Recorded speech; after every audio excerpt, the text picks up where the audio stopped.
نحمده ونصلي على رسوله الكريم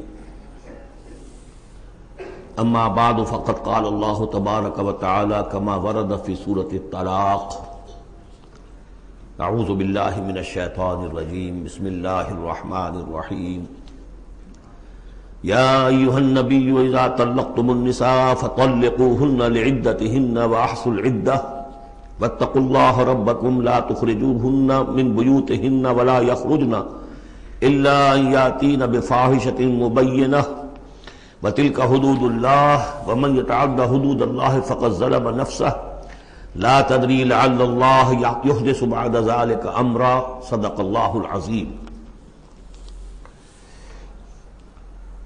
میں نے کسی موقع پر یہ عرض کیا تھا کہ قرآن مجید میں یہ مکی اور مدنی صورتوں کا جو مزاج ہے، اس میں جو ایک فرق ہے، اس کی تاثیرات میں جو فرق ہے، واقعہ یہ ہے کہ وہ اس دورہ قرآن ہی میں سمجھ میں آتی ہے، ورنہ آدمی جب پڑھتا ہے تھوڑا تھوڑا کرتا ہوا پڑھتا ہے تو وہ ساری چیزیں اس تیزی کے ساتھ، اس سیکوینس کے ساتھ سامنے نہیں آتی۔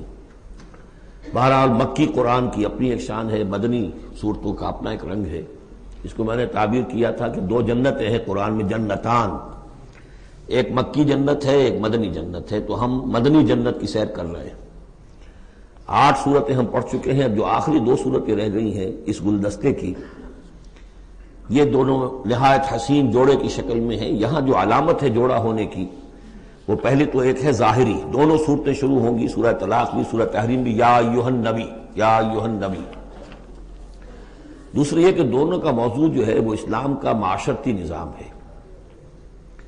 اسلام کا معاشرتی نظام اور خاص طور پر آئلی نظام، آپ کو معلوم ہے اس کی اتنی اہمیت ہے کہ سورہ بقرہ سے بات شروع ہوئی، 4 رکوع وہاں پر مفصل انہی موضوعات پر آئے، پھر سورہ نساء میں مفصل بحثیں آئیں، پھر یہ کہ سورہ نور میں، سورہ احزاب میں، پھر مجادلہ میں ہم نے دیکھا کہ ایک مسئلہ آ گیا زہار کا، اور اب یہاں پر 2 صورتیں مکمل آ رہی ہیں اس 10 صورتوں کے مجموعے میں بھی۔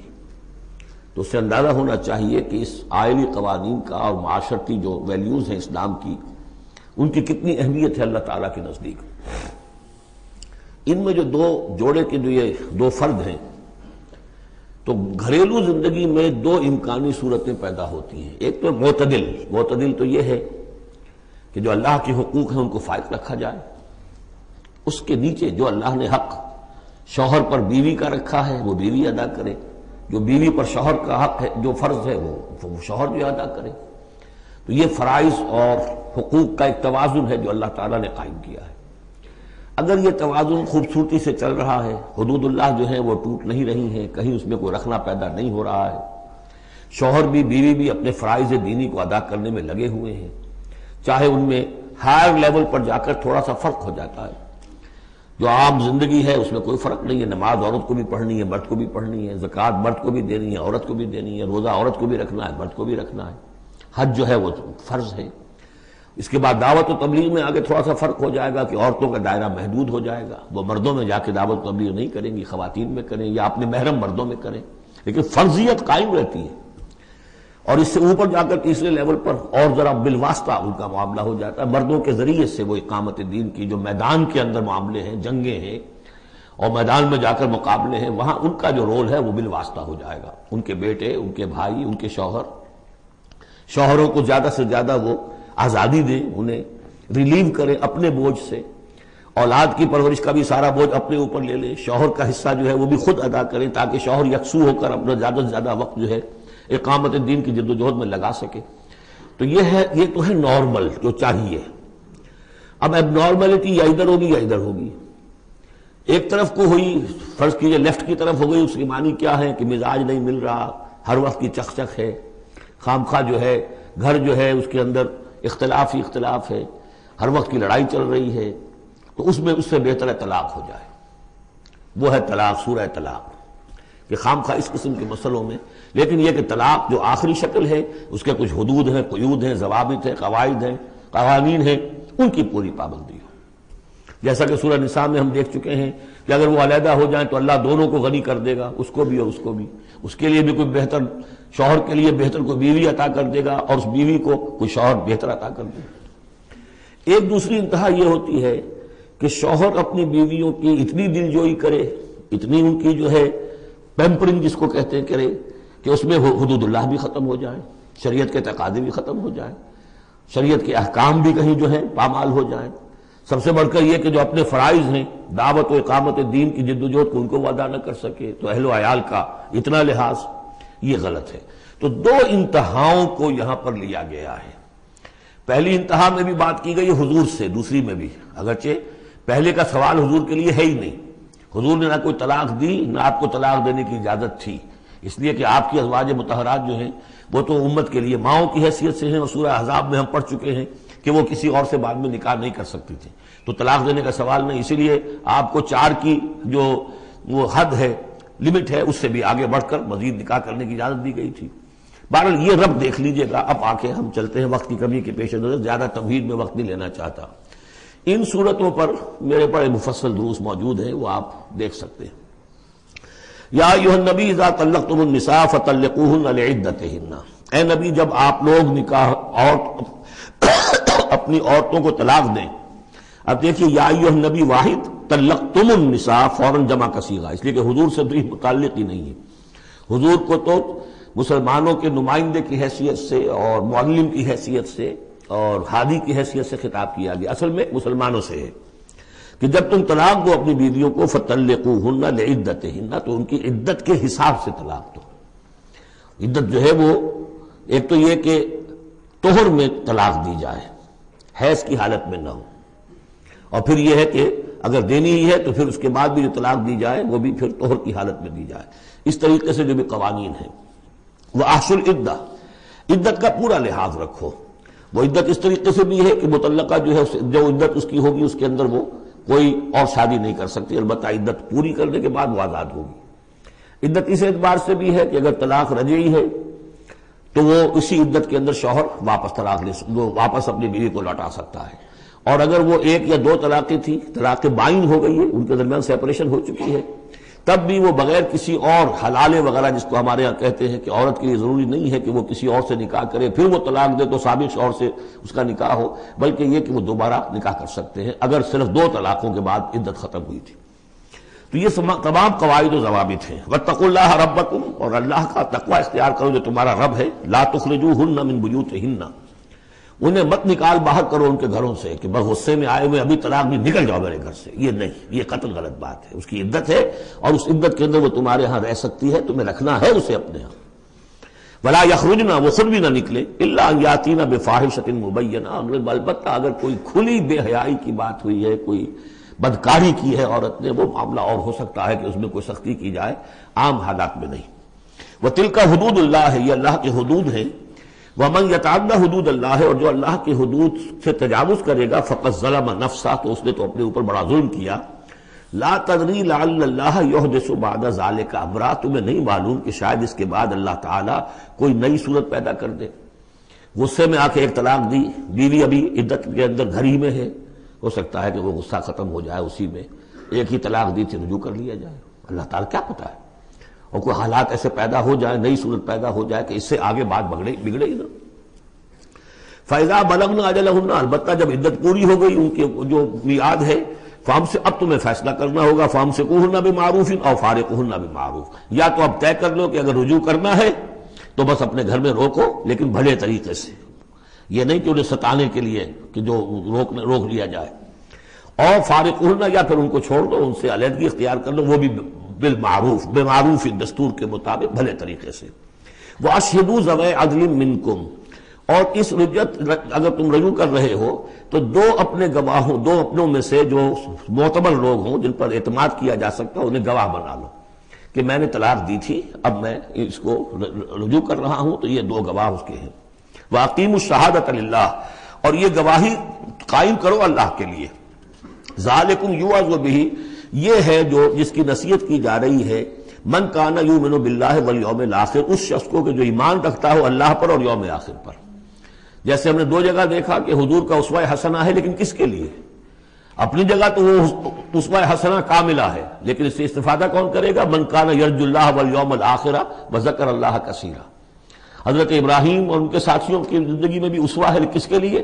من کان یرجو اللہ والیوم الاخر. اسی طرح یہاں فرمایا ذالک یوعظ بہ، یہ وعد اور نصیحت تو کی جا رہی ہے لیکن کس کے لیے؟ من کان یؤمن باللہ والیوم الاخر، جو ایمان رکھتا ہو اللہ پر اور یوم آخر پر. اب اس کے بعد اس سورہ مبارکہ میں یہ بڑا عجیب مقام ہے اس اعتبار سے قرآن کا. عجیب کے معنی کیا ہے؟ دل لبھانے والا، حسین. یہاں اللہ کے تقوی کا جو مقام اور مرتبہ واضح کیا جا رہا ہے اللہ کی نگاہ میں، اگر واقعتاً حقیقی تقوی ہے، صحیح تقوی ہے، قلب کا تقوی ہے، جیسے کہ حضور فرماتے تھے اپنے دست مبارک سے 3 مرتبہ آپ نے اشارہ کیا اپنے سیرہ مبارک کی طرف، التقوی ہا ہونا، التقوی ہا ہونا، التقوی ہا، تقوی یہاں ہوتا ہے. دل میں تقوی ہے تو تقوی ہے، باقی لباس اور وضاقت یہ ساری متقیوں کسی بنا لی اور اندر کا معاملہ نہیں ہے تو یہ بہروپ ہے، یہ تقوی نہیں ہے. لیکن حقیقی تقوی ہو تو پھر اس کا کیا مقام ہے؟ اب دیکھیے پہلی بات آ رہی ہے، وَمَن يَتَّقِ اللَّهَ يَجْعَلْ لَهُ مَخْرَجًا، جو شخص اللہ کا تقوی اختیار کرے گا اللہ اس کے لیے راستہ پیدا کر دے گا. جہاں بالکل نظر نہیں آئے گا کہ کوئی راستہ، اللہ راستہ پیدا کر دے گا. بالکل نظر نہیں آ رہا تھا موسیٰ کے ساتھیوں کو کہ اب کیسے بچیں گے، پیچھے لشکر آگے، آگے سمندر ہے، اللہ نے راستہ پیدا کیا. خود حضرت ابو بکر کا جو حال ہو گیا تھا کہ حضور اگر انہوں نے ذرا بھی دیکھ لیا، نیچے اپنے قدموں کی طرف بھی نگاہ ڈالی تو ہم نظر آ جائیں گے. آپ نے فرمایا لا تحزن ان اللہ معنا، راستہ نکالتا اللہ. پھر حضور گئے طائف، لیکن وہاں سے خالی ہاتھ آئے. مدینے میں اللہ نے خود ہی کھڑکی کھول دی، 6 آدمی ایمان لے آئے. آپ گئے ہی نہیں اور وہاں انقلاب بھی آ گیا. عظیم. اس اعتبار سے اللہ مخرج پیدا کرتا ہے. تم صحیح طریقے پر چلتے رہو، تقوی اختیار کرو، صحیح راستے پر جد و جہد کرو، یہ کام اللہ پر چھوڑو. کب اسے منظور ہے اس کا کامیاب ہونا؟ جب ہوگا وہ راستہ ایسا کھول دے گا کہ تمہیں گمان بھی نہیں ہوگا. وَيَرْزُقْهُ مِنْ حَيْثُ لَا يَحْتَسِبُ، اور اسے رزق دے گا وہاں سے جہاں سے اسے گمان بھی نہیں ہوگا. اقامت دین کی جد و جہد ہو، غلبہ دین کی جد و جہد ہو، اپنے آپ کو ان صلاتی و نسکی و محیایا و مماتی اس کا فیصلہ کرنا ہو تو سب سے بڑی رکاوٹ آتی کھائیں گے کیا؟ تو اللہ تو کہتا ہے راضی میں ہوں. ہے ایمان اور یقین اس پر؟ کر کے دیکھو تو صحیح، اس پر اعتماد تو کرو. لیکن یہ کہ اس پر اعتماد کرنا، توکل، بڑی مشکل بات ہے. وہ تو جتنا ایمان ہوگا اتنا ہی اعتماد ہوگا، اور گہرا ایمان ہوگا گہرا اعتماد ہوگا. وَمَن يَتَّقِ اللَّهَ يَجْعَلْ لَهُ مَخْرَجًا وَيَرْزُقْهُ مِنْ حَيْثُ لَا يَحْتَسِبُ وَمَن يَتَوَكَّلْ عَلَى اللَّهِ فَهُوَ حَسْبُهُ. یہ تو ابھی تقوی والے کی بات ہے کہ وہ وہاں سے رزق دے گا جہاں سے اسے ملے گا بھی نہیں، اور جس نے اللہ پر توکل کر لیا تو وہ اس کے لیے بہت کافی ہو جائے گا. توکل کر کے تو دیکھو، حسبہ، وہ اس کے لیے کافی ہے. یہاں تک فرمایا ہے حدیث قدسی میں، حدیث میں، من کان فی حاجت اخیہ کان اللہ فی حاجتہ. اگر کوئی مسلمان اپنے کسی بھائی کی ضرورت پوری کرنے میں لگ رہا ہے، اپنا وقت صرف کر رہا ہے، اللہ اس کی ضرورت پوری کرنی شروع کر دیتا ہے.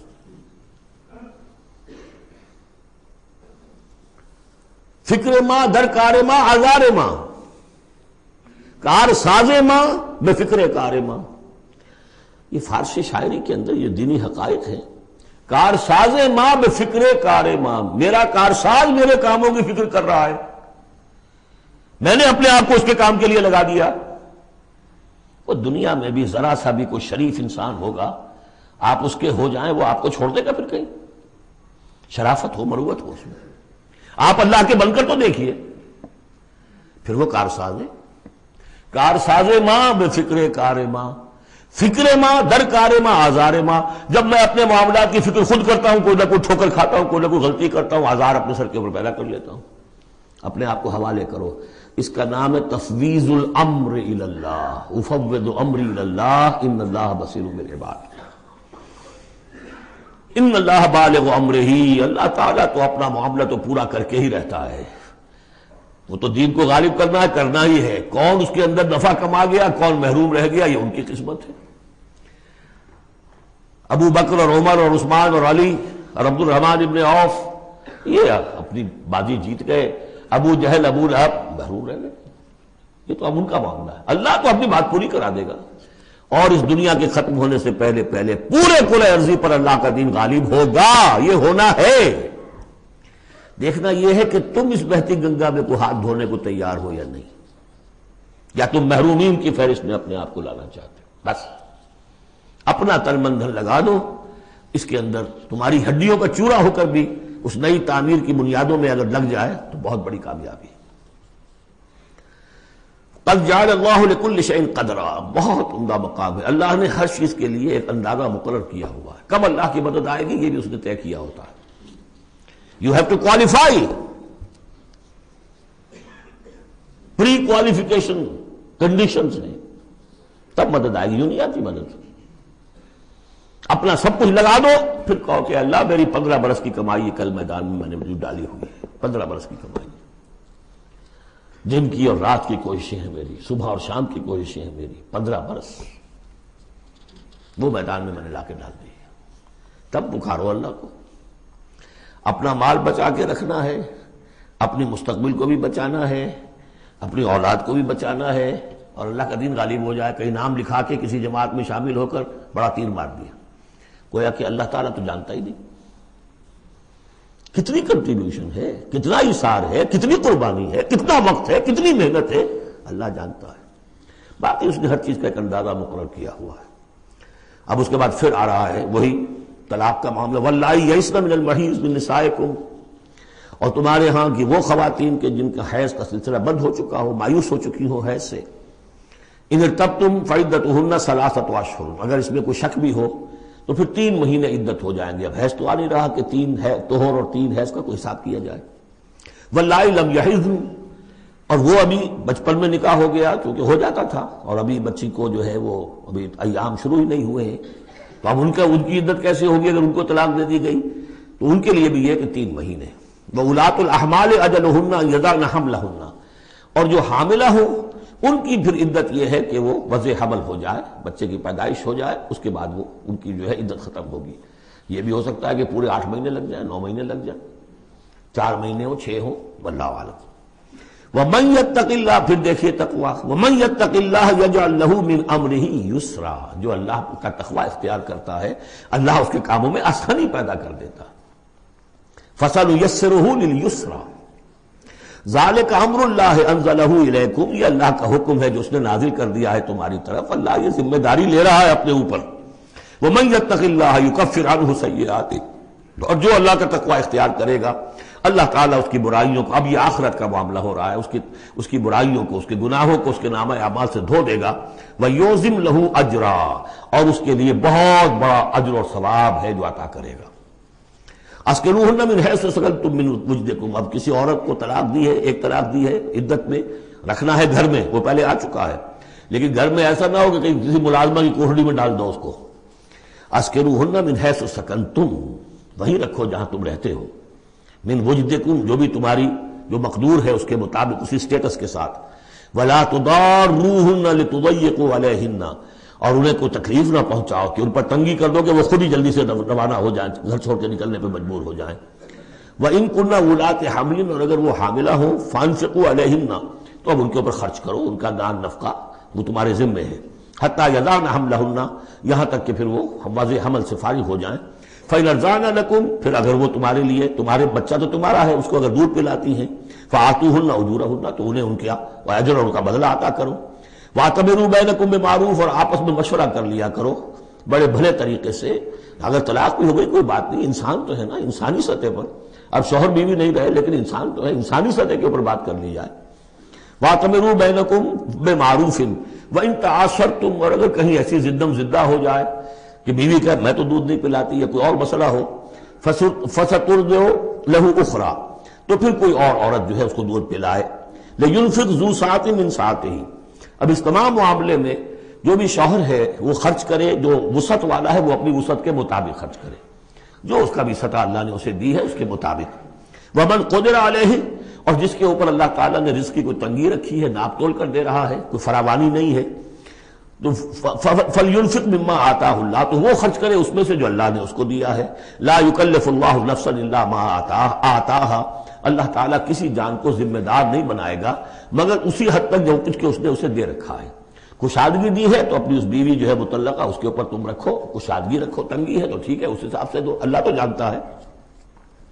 سَيَجْعَلُ اللَّهُ بَعْدَ عُسْرٍ يُسْرًا، یقیناً اللہ تعالیٰ جو ہے اس کے لیے سختی کے بعد آسانی بھی پیدا کر دے گا۔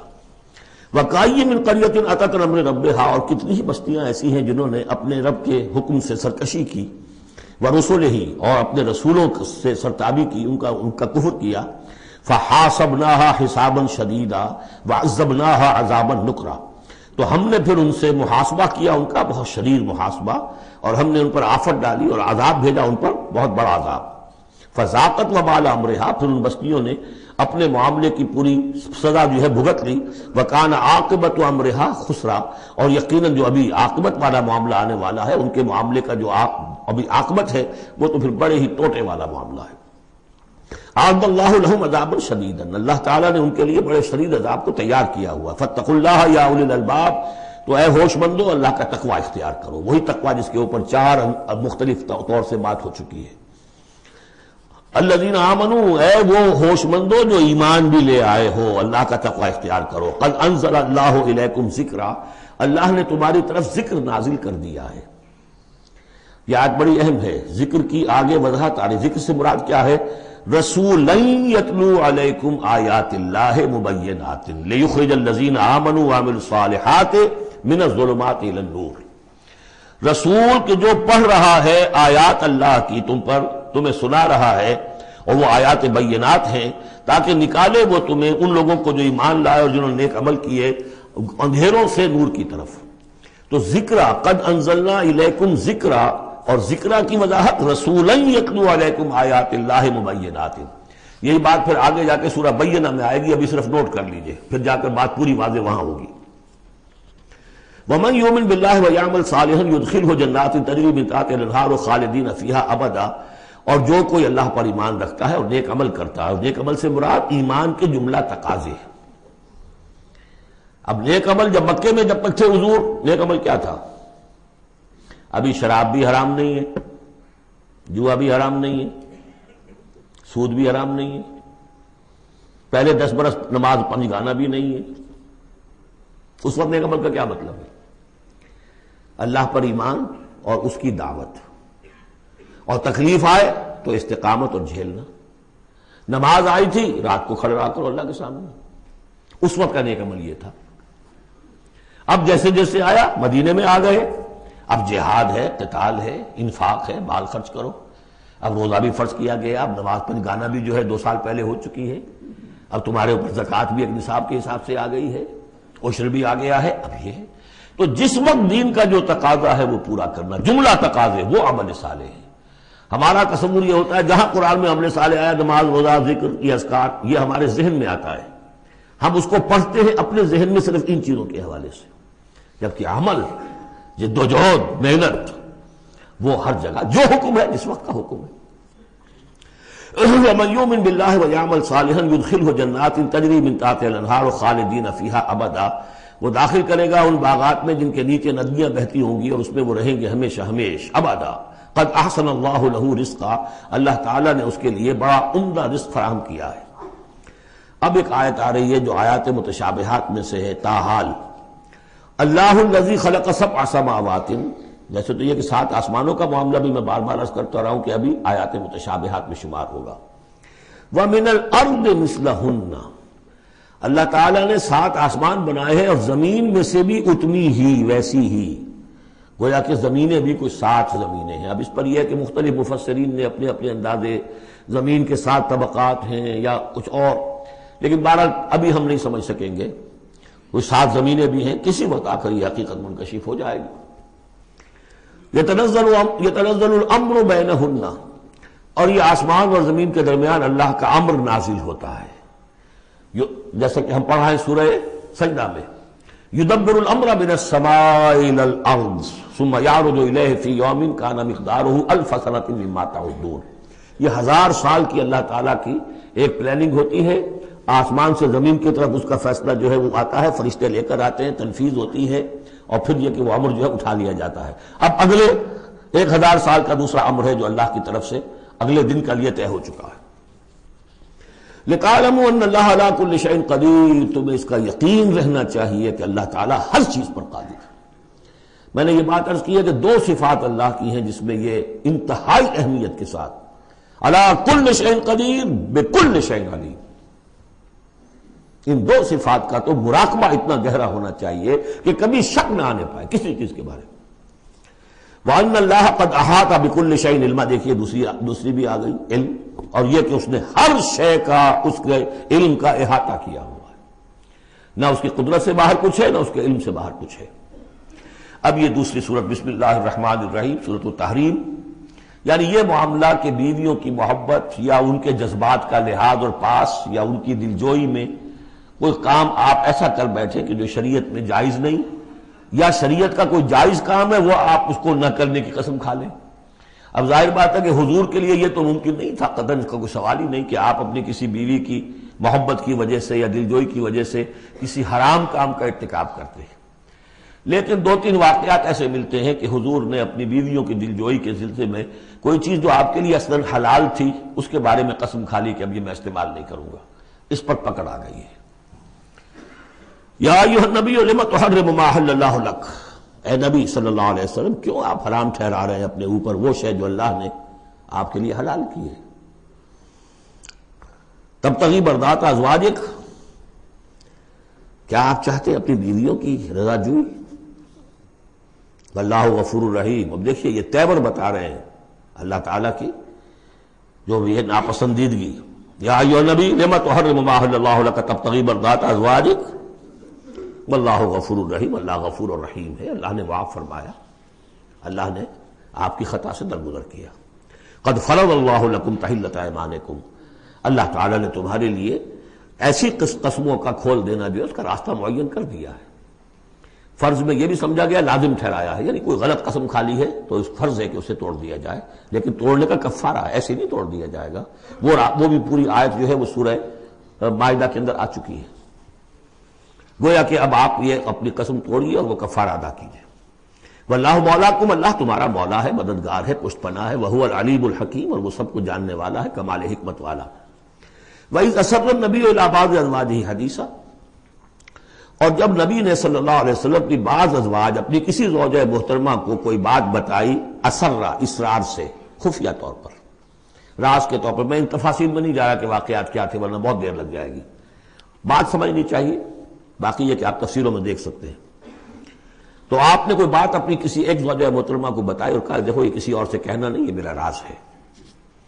فلما نبات بہی، جب انہوں نے اس کو ظاہر کر دیا، عورتوں کے کہتے ہیں پیٹ ہلکے ہوتے ہیں اس معنی میں کہ راز رکھنے اپنے پاس، بہت سے مرد بھی عورتوں کی طرح کے ہوتے ہیں، ان سے کوئی چیز چھپائی نہیں جاتی، نہ ہر زن زنست ہو نہ ہر مرد مرد، لیکن یہ کہ عام طور پر یہ عورتوں کی کمزوری شمار ہوتی ہے۔ تو ازواج مطہرات سے بھی اس کا صدور ہوا ہے۔ فلما نبات بھی، جب انہوں نے اسے ظاہر کر دیا، واظہرہ اللہ علیہ، اللہ تعالیٰ نے اپنے نبی کو صلی اللہ علیہ وسلم سے مطلع فرما دیا کہ وہ راز نہیں رہا ہے، راز آپ کی ان اہلیہ نے فاش کر دیا ہے۔ عطف بعضہ، تو حضور نے کچھ تو ان کے سامنے ظاہر کر دیا، وعرض عن بعض، بات پوری ان کو نہیں بتائی، بعض جو ہے روک لی۔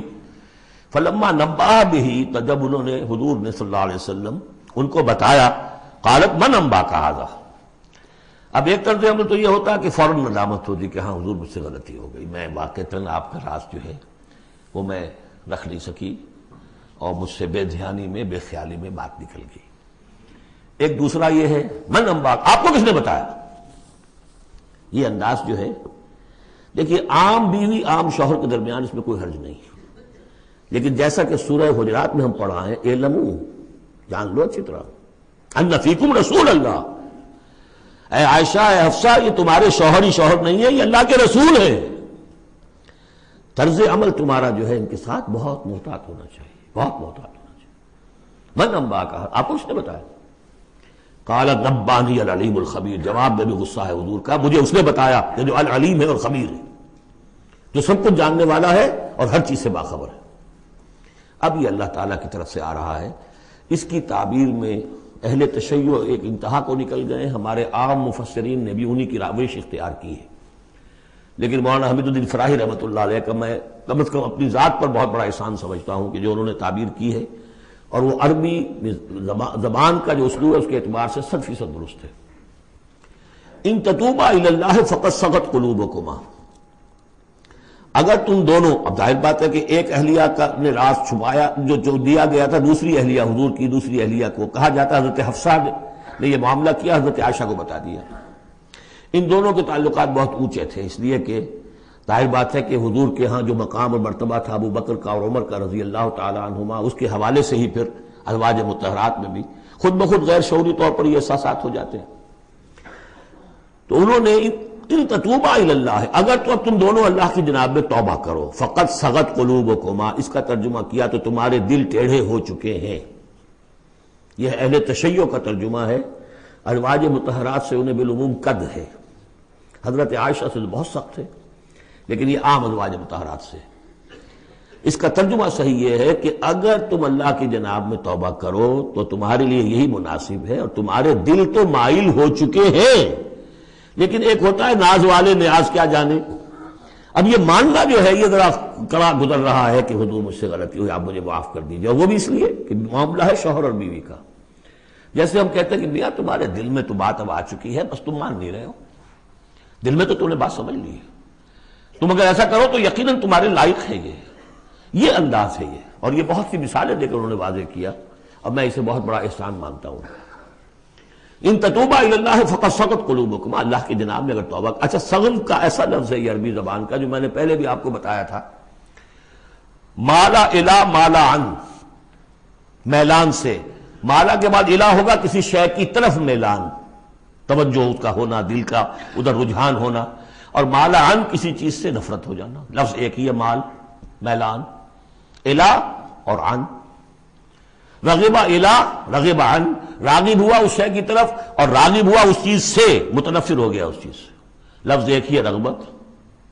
اس طرح صغب کا لفظ ہے، تو صغب جو ہے دونوں طرف جاتا ہے، تمہارا دل تو مائل ہو ہی گیا ہے۔ کس طرح مائل ہو گیا ہے؟ یعنی وہ واقعتاً اپنی خطا کا احساس ہو گیا ہے تمہارے دلوں کو، اب صرف یہ ہے کہ زبان سے بھی اس کا اعتراف کرو۔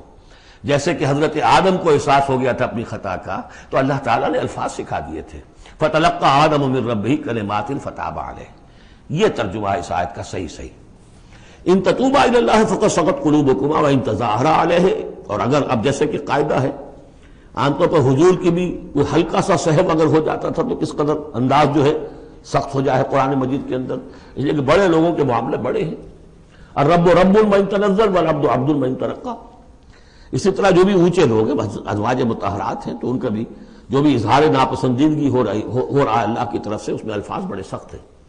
اگر تم دونوں نے کوئی گٹھ جوڑ کر لیا، ان تظاہرا علیہ، محمد کے خلاف صلی اللہ علیہ وسلم، کوئی متحدہ بھاگ بنا لیا، تو سن لو فإن اللہ ہوا مولاہ وجبریل وصالح المؤمنین والملائکۃ بعد ذلک ظہیر، کہ اللہ ان کا والی ہے، دوست ہے، پشت بنا ہے، مددگار ہے، پھر جبرائیل ہے، پھر تمام صالح اہل ایمان ہے، پھر یہ کہ تمام فرشتے بھی اس کے بعد ان کے پشت بنا ہے۔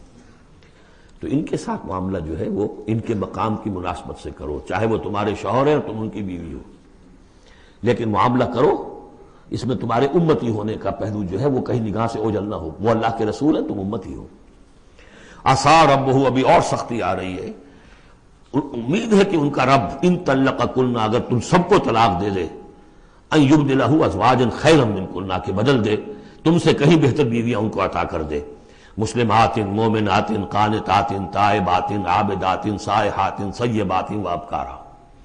یہ سارے اوصاف ان میں واو ہے ہی نہیں، بیک وقت یہ سارے اوصاف ہوں، مسلم بھی ہوں، مومن بھی ہوں، فرما بردار بھی ہوں، توبہ کرنے والیاں، عابدات عبادت گزار، سائحات دنیا کی لذات سے کنارہ کش، سیبات بھی ہو سکتی ہیں۔ حضور کے نکاح میں تو اکثر سیبہ ہی آئی ہیں۔ سیبہ وہ ہے جن کی پہلے کوئی شادی ہوئی ہو، طلاق ہو گئی ہو، یا یہ کہ بیوہ ہو گئی ہو، اکثر و بیشتر جو آپ کے نکاح ہیں وہ سیبات سے ہیں۔ وہ ابکارا، اور کنواری بھی، تو ایک غالباً جہاں تک مجھے میرا ذہن ہے صرف ایک حضرت عائشہ صدیقہ ہے رضی اللہ تعالی عنہا کہ جو کنواری حیثیت سے آئی ہیں حضور کے نکاح میں، باقی سب کی سب سیبہ تھیں۔ یہ تو ہو گیا ایک خاص معاملہ عائلی زندگی سے متعلق۔ حاصل کیا ہوا کہ وہ معتدل معاملہ رکھو، حقوق الزوجین اپنی جگہ ہیں، فرائض الزوجین اپنی جگہ ہیں، اللہ کے حقوق اس سے بالا ہیں، ان کو اوپر قائم رکھو، اور اس کے تحت جو ہے جو بھی اللہ نے حقوق معین کر دیے، فرائض معین کر دیے، ان کو ادا کرو۔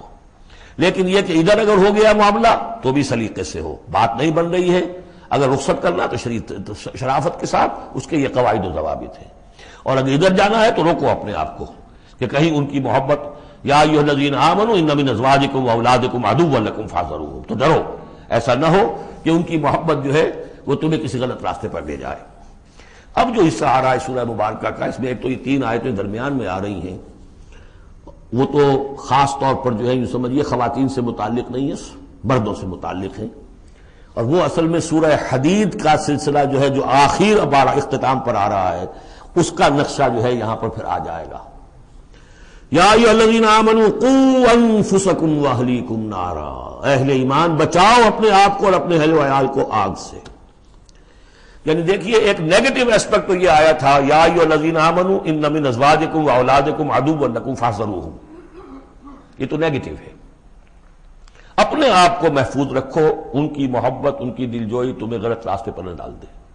اب یہاں جو پازیٹو ہے، تم جن کے بھی شوہر ہو اور تم جن کے بھی باپ ہو، ان کی زندگی کو دین کے رخ پر ڈالنا تمہاری ذمہ داری ہے، اپنی سی کوشش کرنا، ڈال دینا یہ تمہارے اختیار میں نہیں ہے۔ حضرت نوح کا ایک بیٹا بھی ان کے نگاہوں کے سامنے غرق ہو گیا، کوئی بات نہیں، لیکن تم کیا کر رہے ہو؟ تم اپنے اہل و عیال کے حق میں سمجھا تم نے یہ ہے کہ صرف نان نقفے کی ذمہ داری ہے، کھانا پلانا ہماری ذمہ داری ہے، بس یہ بہت غلط ہے۔ بندہ مومن ہونے کے ناطے پہلا فرض یہ ہے کہ اپنے اولاد اپنے اہل و عیال کو آگ سے بچانے کی فکر کرو، تربیت ان کی، دین کے لیے رجحان ادا کرنا ان میں، اس کے لیے جو بھی ممکن طریقے ہو اختیار کرنا، یہ تمہاری ذمہ داری ہے۔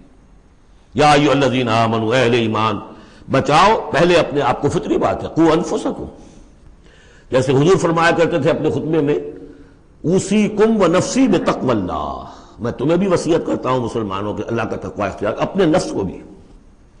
اسی طرح قوا انفسکم واہلیکم نارا، بچاؤ اپنے آپ کو اور اپنے اہل و عیال کو آگ سے، وقودھا الناس والحجارہ، اس کا ایندھن بنیں گے انسان اور پتھر، علیہا ملائکۃ غلاظ شداد، اور اس پر ایسے فرشتے ہیں معمور ہیں اس جہنم پر کہ جو بڑے تند خو ہیں، سخت دل ہیں، شداد، لا یعصون اللہ ما امرہم۔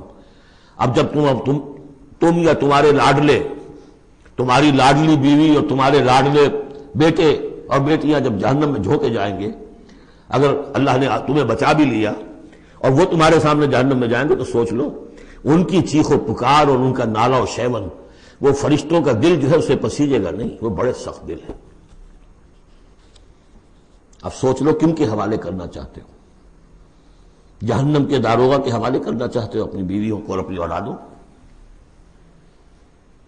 یہ محبت نہیں، یہ تو عداوت ہو گئی ہے۔ تم سمجھ رہے ہو کہ محبت کا مزہ ہے، یہ اعلیٰ تعلیم دلوا رہے ہیں۔ کون سی تعلیم دلوا رہے ہو؟ جو انہیں دین کی طرف راغب کرنے والی ہے یا باغی کرنے والی ہے؟ یہ تمہاری رحمت ہے، محبت ہے یا عداوت ہے، دشمنی ہے؟ علیہا ملائکۃ غلاظ شداد، ان کا دل پسیجے گا نہیں، پتھر کی طرح سخت دل ہوگے ان کے، غلاظ شداد، چیخے جاؤ چلائے جاؤ، نالہ و شیون، لا یعصون اللہ ما امرہم، جو اللہ کا حکم ہوگا وہ اس کی نافرمانی نہیں کریں گے، جس کو جو عذاب دینا ہے وہ دیں گے، وَيَفْعَلُونَ مَا يُؤْمَرُونَ، اور کریں گے وہی کچھ جس کا انہیں حکم دیا جائے گا۔ یا ایھا الذین کفروا لا تعتذروا اليوم، اور کہا جائے گا اے کافرو اب آج تم کوئی بہانہ نہ بناؤ، انما تجزون ما کنتم تعملون، تمہیں وہی کچھ بدلے میں دیا جا رہا ہے جو تم عمل کر کے لائے۔ اس کے بعد ایک عظیم آیت آ رہی ہے اس سورہ مبارکہ، بلکہ اس پورے گروپ کے حوالے سے، جو میں نے عرض کیا تھا پل صراط کا ایک نقشہ آیا ہے وہاں، اس کی ایک جھلک یہاں بھی دکھائی گئی ہے، جو سورہ حدید میں تھا وہ یہاں ہے، یہاں اختصار کے ساتھ۔ یا ایھا الذین آمنوا توبوا الی اللہ توبۃ نصوحا، اہل ایمان توبہ کرو اللہ کی جناب میں بڑے خلوص کے ساتھ، اخلاص کے ساتھ۔ اس توبہ کو یہی نہ سمجھیے کہ خدا نہ خواستہ کوئی شراب پیتا ہے بس اس سے توبہ کر لی، ٹھیک ہے یہ بھی توبہ ہے، کوئی رشوت لیتا ہے ادھر رشوت سے توبہ کر لی، یہ بھی توبہ۔ سب سے بڑی توبہ یہ تم جا کدھر رہے ہو، دنیا کی طرف یا آخرت کی طرف؟ کس کے نقش قدم کی پیروی کر رہے ہو، محمد کی صلی اللہ علیہ وسلم یا کسی اور کی؟ زندگی کا رخ کیا ہے؟ پلٹو، لوٹو اللہ کی طرف، آخرت کی طرف۔ تو آپ پڑھ چکے ہیں سورہ ذاریات، ففروا الی اللہ، دوڑو اللہ کی طرف، لپکو اللہ کی طرف۔ کدھر جا رہے ہو؟ فأین تذہبون، کدھر جا رہے ہو؟ یا ایھا الذین آمنوا توبوا الی اللہ توبۃ نصوحا. غفلت میں زندگی گزر گئی، اب بھی جب تک کہ موت کے آثار شروع نہیں ہوتے، چاہے کتنا بڑھاپا آ گیا، موقع ہے. فرائض دینی کو سمجھو کہ وہ کیا ہے، ان کو ادا کرنے کے لیے کمر کسو. فرائض دینی صرف نماز اور روزہ ہی نہیں ہے. فرائض دینی باطل کے غلبے کے تحت اگر تم زندگی گزار رہے ہو تو اس کے خلاف بغاوت، اس کے لیے جد و جہد. یہ نہیں کہ بس کھڑے ہو نعرہ مارو اور کوئی آپ کے اوپر گولیاں چلیں. تیاری کرو اس کے لیے. جماعتی زندگی ہو، ان کی تربیت ہو. 12 برس تک مکے میں جو کرتے رہے محمد رسول اللہ صلی اللہ علیہ وسلم، اس کا کوئی عکس ہو. وہ کیفیت تو پیدا نہیں ہو سکتی. یہ رتبہ بلند ملا جس کو مل گیا، کوئی عکس اس کا 1000 میں ایک درجے میں کچھ تو ہو. یہ پیدا کرو، تیاری کرو، سمجھو منہج انقلاب نبوی کیا تھا. اس پر میری ایک کتاب موجود ہے، شاید آؤٹ آف پرنٹ ہے آج کل، منہج انقلاب نبوی. باقی کیسٹس تقریریں کہ تو بے شمار ہیں. توبوا الی اللہ توبۃ نصوحا، خالص توبہ، پاک توبہ. یہ نہ ہو کہ دل میں کہیں چور رکھا ہوا ہے کہ پھر کرنا تو ہے وہی کام، توبہ کی تسبیح کر لو. وہ توبہ نہیں. اگر تم خالص توبہ کرو گے، عسیٰ ربکم ان یکفر عنکم سیئاتکم، امید ہے تمہارا رب تم سے تمہاری برائیوں کو دور کر دے گا، نامہ اعمال کے دھبے بھی دھو دے گا. التائب من الذنب کمن لا ذنب لہ، جو حقیقت میں توبہ کر لے گناہ سے وہ ایسے جیسے اس نے گناہ کبھی کیا ہی نہیں. اور یہ کہ آئندہ بھی تمہارے دامن کردار پر جو داغ ہیں وہ بھی دھو دے گا. وَيُدْخِلَكُمْ جَنَّاتٍ تَجْرِي مِن تَحْتِهَا الْأَنْهَارُ، داخل کرے گا تمہیں ان باغات میں جن کے دامن میں ندیاں بہتی ہوں گی. یوم لا یخزی اللہ النبی والذین آمنوا معہ، جس دن کہ اللہ تعالیٰ نہیں رسوا کرے گا نہ اپنے نبی کو نہ ان کو جو ان کے ساتھ ایمان لائے، صلی اللہ علیہ وسلم ورضی اللہ تعالیٰ عنہم اجمعین. نورہم یسعی بین ایدیہم، ان کا نور دوڑتا ہوگا ان کے سامنے، وبایمانہم، اور ان کے داہنی طرف. وہی الفاظ جو سورہ حدید میں آئے. دل میں ایمان تھا تو نور ایمان سامنے کی طرف اس کا ٹارچ کی روشنی پڑے گی، اور اعمال صالحہ کا نور داہنی طرف ہوگا. داہنا ہاتھ اعمال صالحہ کا قاسم ہے. یقولون ربنا اتمم لنا نورنا، اور وہ کہتے ہوں گے کہ اے رب ہمارے نور کو کامل فرما دے. اس کو مطلب سمجھ لیجئے، حضور نے فرمایا جن کو نور عطا ہوگا، کچھ لوگوں کا نور تو صرف اتنا ہوگا کہ ان کے قدموں کے آگے روشنی ہو جائے گی. وہ بھی بڑی غنیمت ہے. اندھیرے میں پگڈنڈی پر چلنا ہو تو وہ اتنی ٹارچ کی روشنی بھی وہ معلوم ہوگا بہت غنیمت ہے. لیکن کچھ لوگوں کو ایسا نور ملے گا کہ جس کی روشنی یہاں مدینے سے صنعاء تک جائے گی، یمن کا شہر. ابو بکر صدیق کو کون سی روشنی ملے گی؟ ہمیں تو وہ ٹارچ بھی مل جائے تو بہت غنیمت ہے. لیکن جنہیں وہ تھوڑا ملے گا، کیوں تھوڑا ملا؟ کوتاہیاں تھیں، تقصیرات تھیں، کمی تھی، جتنا کرنا چاہیے تھا اتنا نہیں کیا تھا، کچھ بچا بچا کے بھی رکھا تھا. تو بچا بچا کے نہ رکھ اسے، تیرا آئینہ ہے وہ آئینہ کہ شکستہ ہو تو عزیز تر ہے نگاہ آئینہ ساز میں. لہذا کم ہوگا پھر وہ دعا کریں گے ربنا اتمم لنا نورنا. اپنے کرم سے، اپنے فضل سے، اپنی شان غفاری سے ہماری کوتاہیوں کو ڈھانپ لے اور ہمارے نور کو بھی کامل فرما دے. اتمم لنا نورنا واغفر لنا، ہمیں بخش دے. انک علی کل شیء قدیر، یقیناً اے اللہ تو ہر شے پر قادر ہے، تیرا ہاتھ کون روک سکتا ہے. یا ایھا النبی جاہد الکفار والمنافقین واغلظ علیہم ومأواہم جہنم وبئس المصیر. اے نبی صلی اللہ علیہ وسلم، جہاد کیجئے کافروں سے بھی اور منافقوں سے بھی. یہ آج جو کہ تو سورہ توبہ میں بھی آ چکی ہے. واغلظ علیہم، سختی کیجئے. آپ کی طبیعت میں نرمی ہے، اور اس نرمی کا ناجائز فائدہ اٹھاتے ہیں منافقین، کیونکہ قانونی ان کو پروٹیکشن حاصل ہے، مسلمان تو ہے وہ، تو آپ ان کے ساتھ بھی وہ معاملہ کرتے ہیں کہ جو اہل ایمان کے ساتھ کرتے ہیں. چنانچہ وہ کہتے ہیں ہوا اذن، یہ تو کان ہی کان ہے نرے، بس کان ہی کان ہے، سن لیتے ہیں، سمجھتے تو ہے ہی نہیں، دماغ میں بھیجا نہیں ہے ان کے. یہ بھی کہتے تھے وہ. لیکن آپ سختی کیجئے. یا ایھا النبی جاہد الکفار والمنافقین واغلظ علیہم ومأواہم جہنم، ان کا ٹھکانہ جہنم ہے، وبئس المصیر، اور بہت ہی برا ٹھکانہ ہے. اب جو ان دو صورتوں میں خواتین کا معاملہ آیا، اس کے حوالے سے اب یہ مقام آ رہا ہے بہت اہم، اس بات کو واضح کرنے کے لیے کہ خواتین اس غلط فہمی میں مبتلا نہ ہوں کہ اللہ کے ہاں سوال جواب جو ہونا ہے ہمارے شوہروں سے ہی ہونا ہے، ہم سے کیا ہے، ہم تو ان کے تابع ہیں. ہر عورت ایک مکمل انسان ہے، فل ہیومن بینگ. اور جہاں تک اس کی ایک آنر کا تعلق ہے، dignity and honour, human dignity, وہ بالکل مساوات طور پر شیئر کرتی ہے، اخلاقی طور پر مساوات ہے بالکل. اور ہر ذمہ دار ہے اپنے فرائض کی، عورت بھی جیسے کہ مرد ہے. اس کا اپنا ایمان ہوگا، عمل صالح ہوگا تو اللہ کے ہاں بیڑا پار ہوگا. اپنا ایمان اور عمل صالح نہیں ہے تو شوہر بڑے سے بڑا ہو وہ بچا نہیں سکے گا. یہ حقیقت کو واضح کرنے کے لیے 3 خواتین بلکہ 4 خواتین کی مثال یہاں آئی ہے. ضرب اللہ مثلا للذین کفروا امرأۃ نوح وامرأۃ لوط. اللہ تعالیٰ نے مثال بیان کی ہے کافروں کے لیے نوح کی بیوی اور لوط کی بیوی کی. کانتا تحت عبدین من عبادنا صالحین، وہ دونوں تھیں ہمارے 2 بہت صالح بندوں کے تحت، ان کے نکاح میں تھی. فخانتاہما، تو انہوں نے ان سے خیانت کی. فلم یغنیا عنہما من اللہ شیئا، تو نہ بچا سکا انہیں ان کا شوہر، ان کے دونوں شوہر جو ہیں نہ بچا سکے اپنی دونوں بیویوں کو کچھ بھی. بیوی بھی غرق ہوئی، حضرت نوح علیہ السلام کی وہ بیوی، اور حضرت لوط کی وہ بیوی بھی اسی طریقے سے جو پتھراؤ ہوا اسی میں ہلاک ہوئی. تو نہ یہاں وہ بچا سکے شوہر. وقیل ادخلوا النار مع الداخلین، اور کہہ دیا جائے گا داخل ہو جاؤ جہنم میں داخل ہونے والوں کے ساتھ، کوئی شوہر تمہیں نہیں بچا سکتا، چاہے وہ نوح اور لوط ہوں. لوط تو خیر اولو العزم من الرسل میں ان کا شمار عام طور پر نہیں ہوتا، حضرت لوط تو بہت اولو العزم، 950 برس جنہوں نے دعوت دی. اسی لیے حضور اپنے گھر کی خواتین کو جمع کر کے پھر کہا فرمایا کرتے تھے، یا فاطمہ بنت محمد انقذی نفسک من النار فانی لا املک لک من اللہ شیئا، یا صفیہ عمۃ رسول اللہ انقذی نفسک من النار فانی لا املک لک من اللہ شیئا. اے فاطمہ، محمد کی نور چشم، لخت جگر، اپنے آپ کو آگ سے نکالو، بچاؤ، مجھے کوئی اختیار حاصل نہیں ہوگا تمہارے بارے میں اللہ کے ہاں.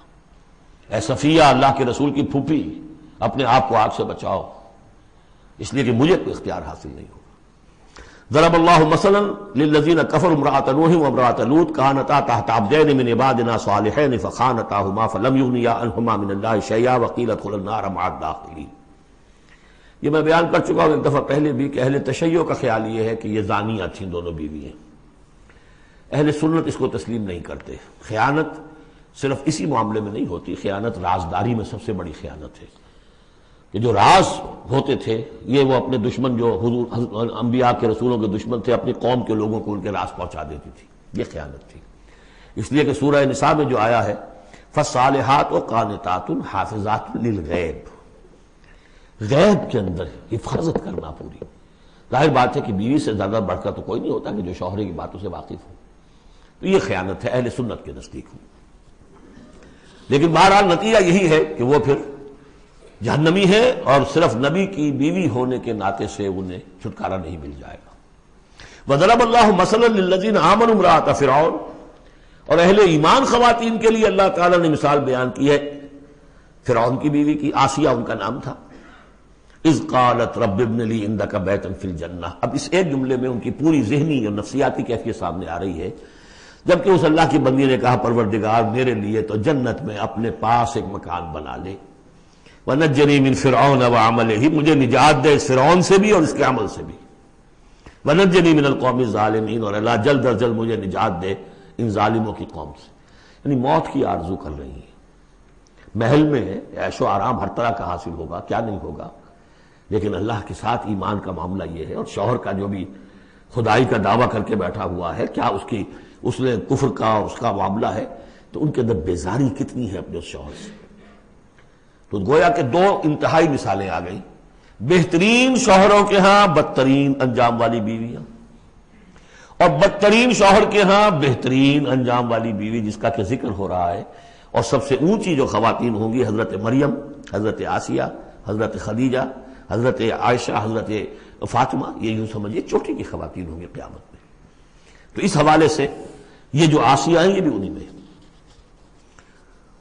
وَمَرْيَمَ ابْنَتَ عِمْرَانَ الَّتِي أَحْسَنَتْ فَرْجَهَا، تیسری مثال دی ہے عورت خود بھی نیک ہو اور اسے نیک تربیت مل جائے، نیک ماحول مل جائے. وَكَفَّلَهَا زَكَرِيَّا، حضرت زکریا جو ہیں انہوں نے ان کی کفالت کی، ان کی پرورش کی، ان کو اپنے پاس رکھا، تربیت کی، ایک نبی کی آغوش تربیت میں پلی ہیں، لہذا وہ نور علی نور ہے۔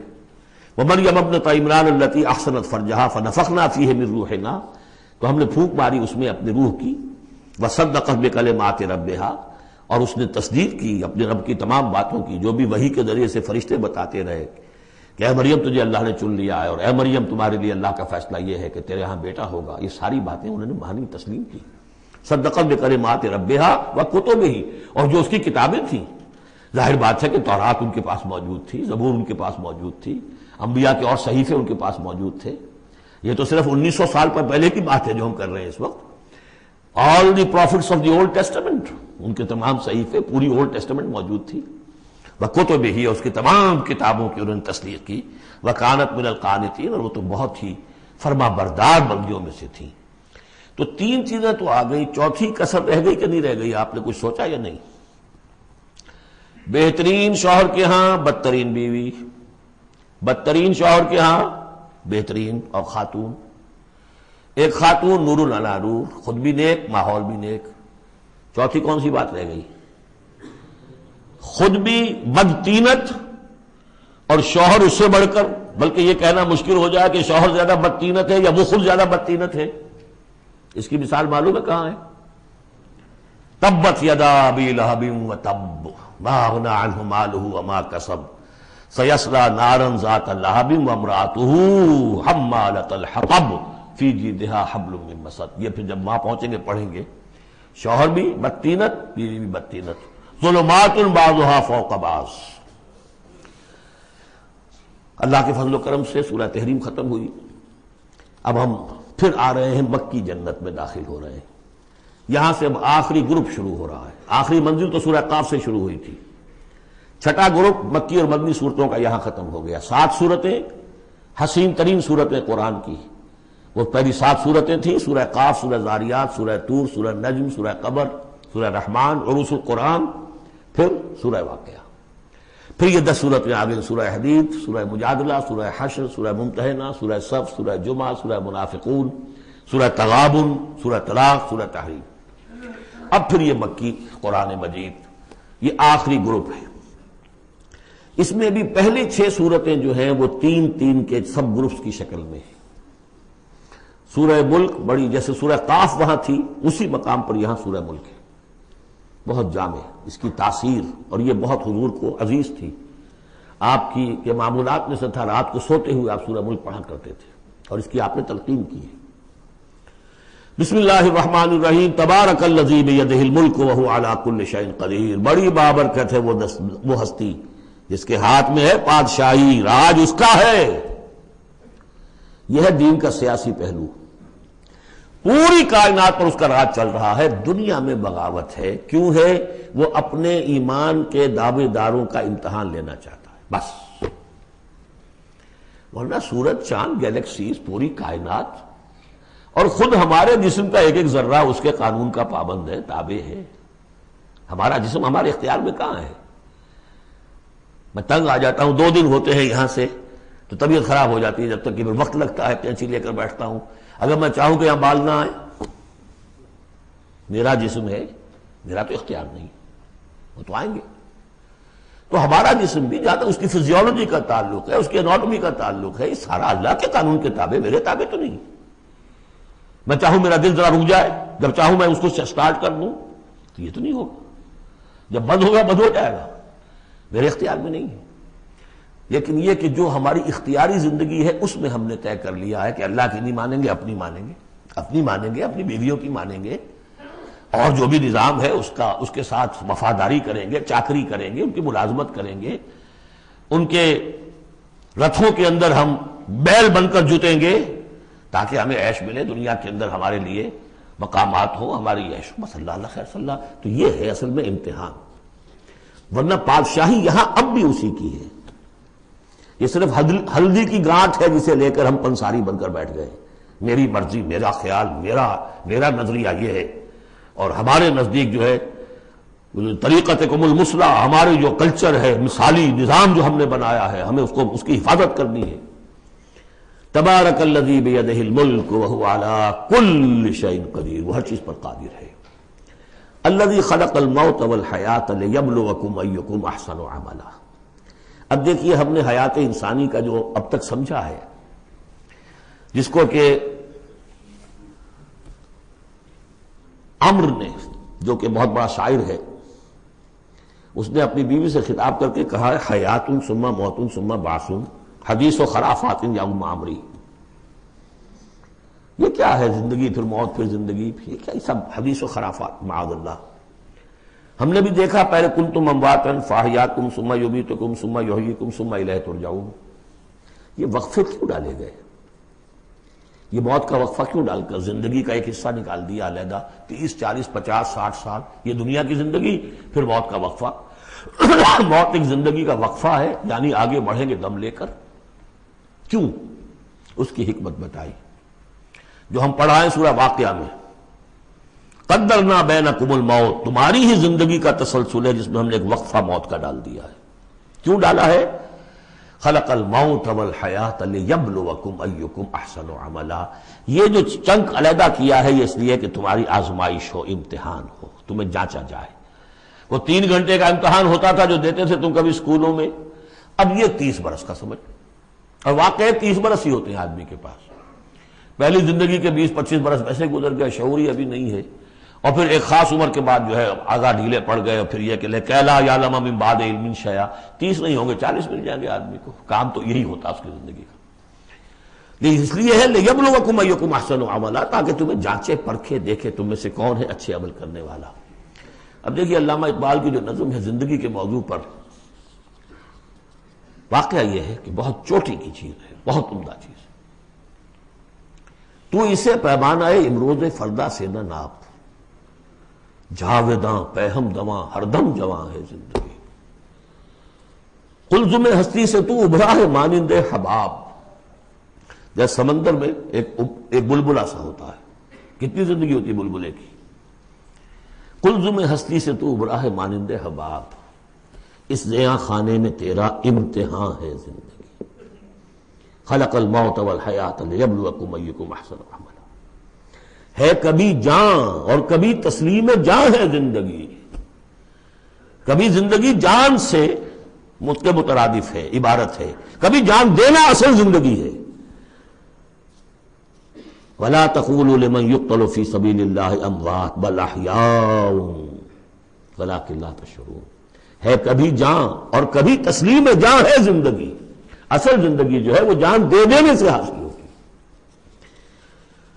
الذی خلق 7 سماوات طباقا، وہ اللہ کی جس نے بنائے 7 آسمان ایک دوسرے کے اوپر۔ آیات متشابہات میں سے ما تری فی خلق الرحمن من تفاوت، تم نہیں دیکھ پاؤ گے اللہ کی تخلیق میں کہیں کوئی فرق۔ اتنا محکم نظام ہے، اتنا محکم نظام۔ کیا کسی سائنسدان نے آج تک یہ بھی کہا کہ تخلیق میں یہاں نقص ہے؟ کسی نے کہا؟ زوالوجی کی فیلڈ میں یا باٹنی کی فیلڈ میں یا کسی اور فیلڈ میں، جیولوجی کی فیلڈ میں، ایسٹرونومی کی، کسی نے کہا ہے؟ ما تری فی خلق الرحمن من تفاوت فارجع البصر هل تری من فطور، پھر ذرا دوبارہ لوٹا لو اپنی نگاہ، دیکھ لو، ہر میدان میں دیکھ لو، کہیں تمہیں کوئی رکھنا نظر آتا ہے؟ اگر یہ تخلیق کامل ہے تو کامل حقیقت میں کون ہے؟ اس کا خالق، اس کا باری، اس کا مصور، بس یہ نظر نہیں آتا۔